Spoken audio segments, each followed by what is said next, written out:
Welcome back to the Down-to-Earth Woodworking Shop.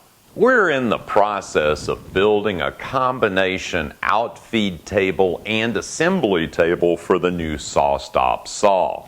And we're trying to use the SawStop for everything in order to get a good feel for the saw, check it out, and find out how good this saw really is. So far in part one of this series, we went through the design criteria and drew up a basic concept. Then in parts 2A and 2B, we built a torsion box top for the table. Dead flat and heavy, by the way. Now in this part 3, we're going to start building the base assembly. Of course, there's still some work to do on the top, but that work is going to require a switch over to a Dado set in the SawStop. So I want to make as many cuts as I can with this setup and minimize the number of times I have to make that switch over. The base assembly is going to consist of 4 pedestal legs. 2 of the pedestals are 4 by 4 inches and the other 2 are 4 by 8 inches. The pedestals are going to be made with 3/4 inch plywood and mitered corners. To cut the 45-degree miters and to make sure all the pedestal pieces are exactly the same size, I started by cutting some plywood stock down to length and then to the approximate width plus a couple of inches. I then cut one edge of all the pieces. Then I set the fence for the final size, and now I'm making the second 45-degree angle cut.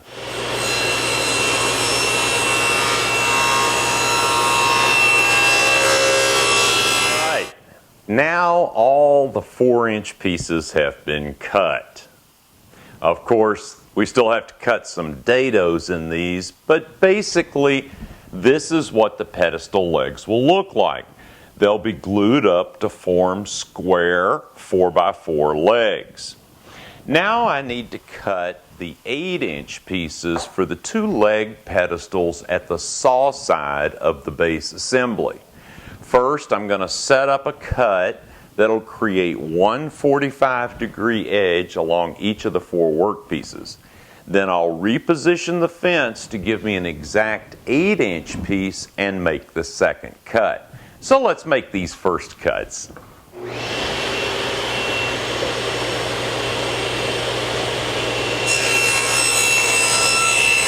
All right, getting the dimensions off of this edge to this edge at exactly 8 inches with a tilted blade can be tricky, but a couple of different things that you can do.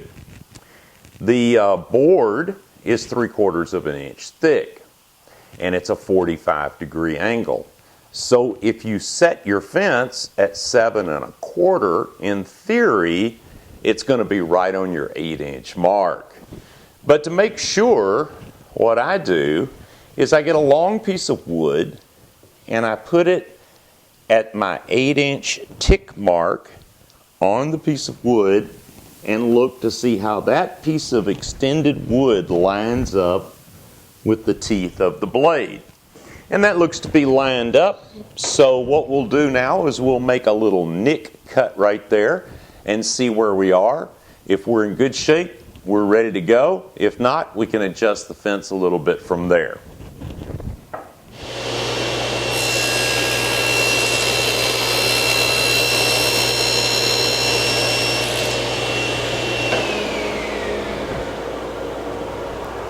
And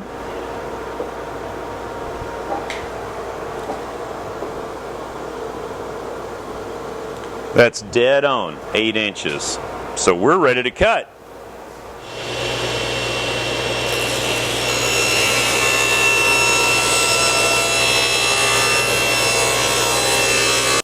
Using some blue painter's tape, I've mocked up one of the 4 by 4 leg assemblies and one of the 4 by 8 leg assemblies. What we're going to do is cut dados, or more accurately rabbets, in the ends of these pedestal pieces. In both the top and bottom, I want to install 2 thicknesses of 3/4 inch plywood. On the bottom, the double thickness will provide support for the casters. On the top, the double thickness plywood will provide support for the torsion box leveling system. So with these pedestal assemblies mocked up, I can get an accurate dimension for those pieces. I'm going to cut perfect squares, or rectangles as the case may be, the size of these openings plus enough to set the pieces into 1/4 inch dados. In other words, I'll add a 1/2 inch to each dimension. After I cut out those little pieces, it'll be time to start making some dados. At that point, I'll have to switch the SawStop over, install the special Dado cartridge, the Dado set itself, and the Dado throat plate insert. So now I need to go get the instruction manual and figure out how to do this. Switching to the Dado set, at least the first time around for me, took about 2 hours. Of course, the first time around you have to cut the zero clearance throat plate. And frankly, I just had to figure out how to do everything. I'm sure it'll be much quicker next time. After installing the Dado set, I put in a combination of chippers that Forest Manufacturing lists on their Dado set instruction sheet as equaling 23/32 of an inch. But after making a test cut, the fit was just way too tight.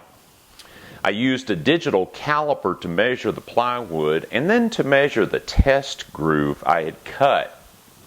I subtracted the smaller number from the larger and found that I needed an additional 0.0355 inches of spacers.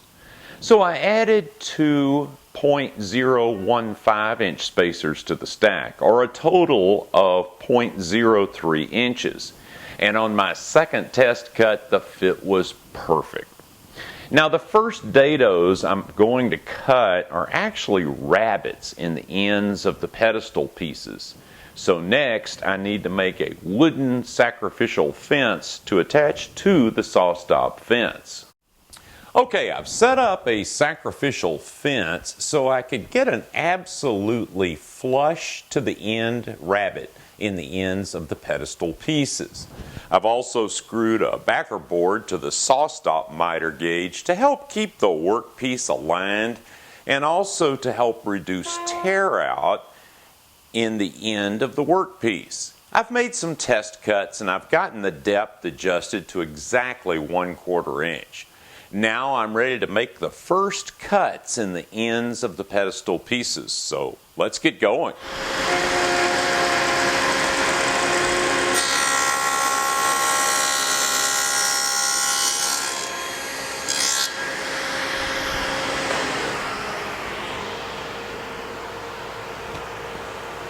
That looks pretty good.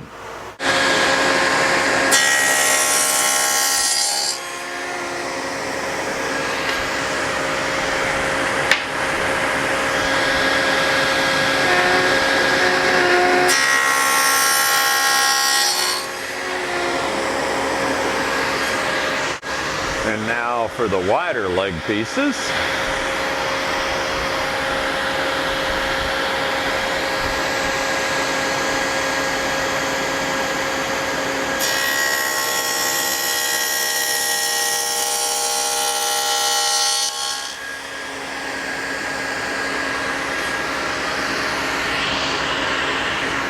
Sweet.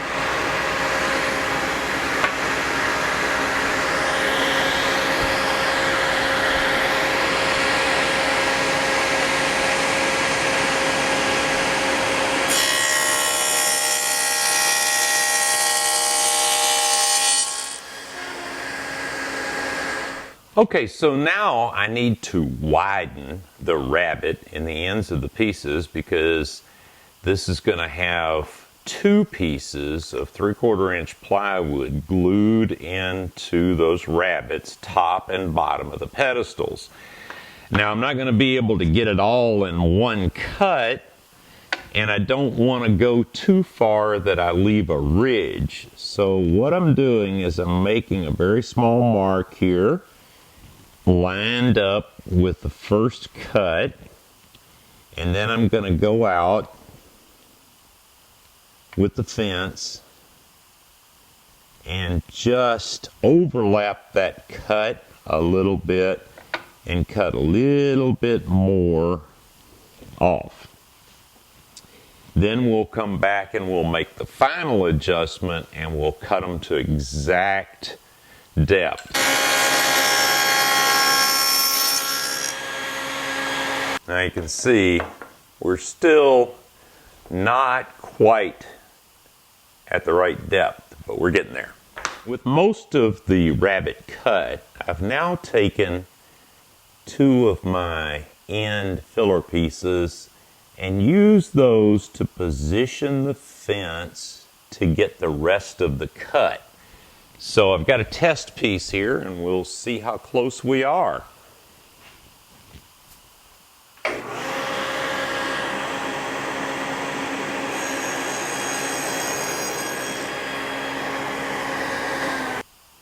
Well, it needs to be just a smidge deeper.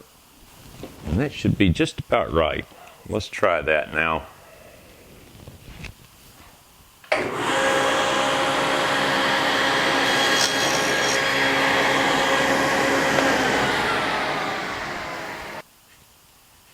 Oh, that's perfect.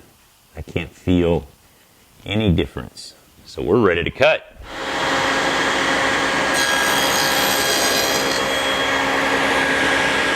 Glue up of the pedestal leg assemblies is pretty straightforward, aided considerably by the 2 square pieces set into rabbets at the top and bottom of the legs. Normally with mitered corners, you might choose to lay out some tape, adhesive side up, put the work pieces down on top of the tape, positioned with their edges touching, and then just fold up the assembly. Add a little tape to hold it all together until the glue sets and you're good to go. But with the square end sets in both ends, I found that that wasn't necessary. In fact, those square pieces made the whole assembly sort of self-squaring. But I clamped it inside these corner braces just to be sure. With the pedestal legs made, we're almost half done with this SawStop Outfeed Table project. And the next steps are going to be a lot of fun. We need to cut stopped dados in the leg assemblies for the connecting panels that will go around 3 sides of the base assembly. And we need to build the face frame assembly for the front. And very importantly, we need to fabricate the trim and reinforcement pieces for this overhanging edge on the torsion box top. The next video will be coming very soon, and I'm really looking forward to seeing you. Thank you so much for watching this one.